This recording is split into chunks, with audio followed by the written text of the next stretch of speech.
जी नमस्कार प्रणाम गोड़ लागतनी। हम हैं एस के बिहारी यानी रउआ सबके बिहारी बउआ।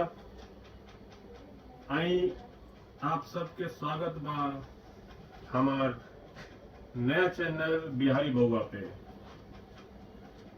बिहारी बउआ पे बात हुई, बतकही हुई, चर्चा हुई आपन भाषा भोजपुरी में।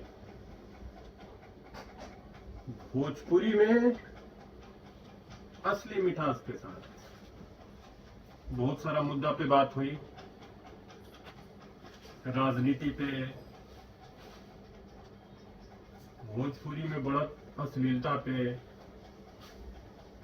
साथ ही साथ शिक्षा के क्षेत्र, खासकर अपन बिहार के कल्चर, सभ्यता, संस्कृति सब पे चर्चा हुई।